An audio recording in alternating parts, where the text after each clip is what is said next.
अस्सलामु अलैकुम वरहमतुल्लाहि वबरकातुहू। अल्हम्दुलिल्लाह आज से हमारी क्लास चालू हो रही है। तो रमज़ान से पहले पहले कुरान को किस तरह पढ़ना है, किस तरह क्या क्या गलती आती है उसको सही करना है, ताकि रमज़ान से पहले पहले हमारी कुरान सही हो जाए। उसमें बहुत सी गलतियाँ आती है, जैसे कि हुरूफ की गलती हुई, इक्फ़ा कहाँ करना है, कहाँ नहीं करना है, कहाँ हुरूफ ख़लक़ी करना है, ये सब हमको मालूम हो जाएगा। तो उसी तरीके से हम कुरान को आसानी से पढ़ सकेंगे। इसी वजह से आज से ये क्लास चालू हो रही है। तो आप लोग सब तैयार रहें और आगे भी इसी क्लास में बैठने के लिए तैयार रहें। तो आज से ये क्लास चालू हो रही है। पहले मैं अलिफ को बताता हूँ कि किस तरीके से अलिफ पढ़ा जाएगा। ठीक है, जैसे मैं अलिफ इंग्लिश में भी लिख देता हूँ, ताकि जो अरबी में नहीं समझ पाएँ तो इंग्लिश में समझ जाएं। ये अलिफ, ठीक है। बहुत से लोग इसको पढ़ते हैं अलिफ, या बहुत से लोग पढ़ते हैं आलिफ। तो ये ऐसा नहीं पढ़ा है, ये पढ़ा जाएगा अलिफ, एकदम साफ लफ्ज़ों में पूरा मुंह भर के अलिफ। और इसी के साथ साथ ये बा, इंग्लिश में लिख दे रहा हूँ बा, ठीक। अब बहुत से लोग इसको जो है बे भी पढ़ते हैं। पहले लोग बे पढ़ते थे, अब धीमे धीमे लोग पढ़ना सही कर रहे हैं तो बा पढ़ने लगे हैं। लेकिन इसको अच्छे तरीके से पूरा मुंह भर के बा बोलना है। इसी तरीके से एक ये लफ्ज़ और है ता, इसका भी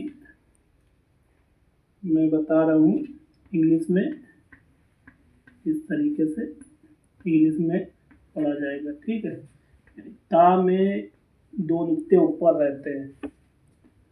हमेशा ये गलती होती है कि लोग कभी या के दो नुक्ते को नीचे जो लगते हैं उसको ता पढ़ देते हैं, और कभी ता के दो नुक्ते को या पढ़ देते हैं। हमेशा ये ख्याल रहे कि एक नुक्ता जब रहेगा नीचे तो वो बा रहेगा, और एक नुक्ता अगर ऊपर रहेगा तो ये नून रहेगा। इसी तरीके से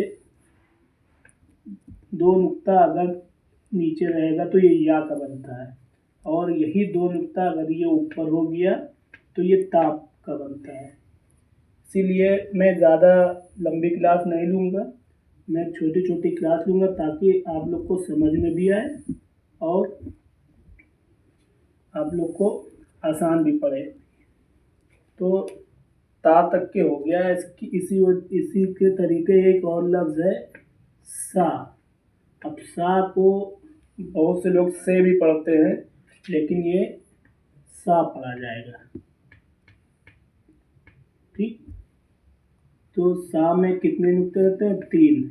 और सा को पढ़ना कैसे है, उसका सही तरीका है, सा को जब भी पढ़ें तो हम अपनी ज़बान जो है थोड़ा सा दांतों के आगे लाए बाहर, और सा को लफ्ज़ जो है निकालें। जैसे सा, बहुत से लोग सा पढ़ देते हैं, बहुत से लोग शा पढ़ देते हैं, ये लफ्ज़ गलत है। और बहुत से लोग ये पढ़ने के लफ्ज़ को नहीं जानते क्या से क्या हो जाता है, लेकिन अगर सही पढ़ेंगे तो अल्फाज सही निकलेंगे। इसी वजह से ये क्लास चालू करी गई है कि आपके अल्फाज सही निकलें और कुरान का मतलब सही रहे, कि हम कुरान पढ़ रहे हैं, हमको गुनाह ना मिले, सवाब मिले। इसीलिए ये सा जो है कैसे पढ़ा जाएगा, ज़बान को हल्के से दांतों के बाहर, मुंह के बाहर थोड़ा सा निकालेंगे और ज़बान बाहर दिखेगी, और उसी में हम सा पढ़ देंगे तो समझ में आ जाए कि सा निकल रहा है। ठीक है, तो ये 4 लफ्ज़ आज की क्लास में, ये 2 3 4, ठीक है, अलिफ बा ता सा, ये 4 लफ्ज़ आज की क्लास में आपको दिए जा रहे हैं। तो इसको आगे की क्लास में मैं सुनूंगा और इसके आगे मैं बताऊंगा। ठीक है, तो इसी वजह से ये क्लास चालू की जा रही कि आपकी कुरान रमज़ान से पहले पहले सही हो जाए। इस रमज़ान में आप जब कुरान पढ़ें तो सही तरीके से पढ़ें। ठीक है, तो आज की क्लास ये अल्हम्दुलिल्लाह हो गई है। ज़्यादा लंबी मैं क्लास नहीं लूँगा, ताकि व्यूअर को जो है ज़्यादा समझ में नहीं आएगा तो सही नहीं रहेगा। तो अल्हम्दुलिल्लाह ये क्लास हो गई है, और इसी के लिए आप आगे भी जुड़ते रहें, और जिसको और लोगों को आप शेयर करें ताकि ये जो है लोगों को समझ में आए। ठीक है, तो अल्हम्दुलिल्लाह क्लास हो गई। तब आगे क्लास के लिए इसके आगे क्या क्या पढ़ाना है, क्या नहीं पढ़ाना है, कैसे अल्फाज निकलेंगे, जानने के लिए अगली क्लास में आप ज़रूर आइएगा इसी टाइम दोबारा। तब तक के लिए अस्सलाम वालेकुम व रहमतुल्लाहि व बरकातुहू।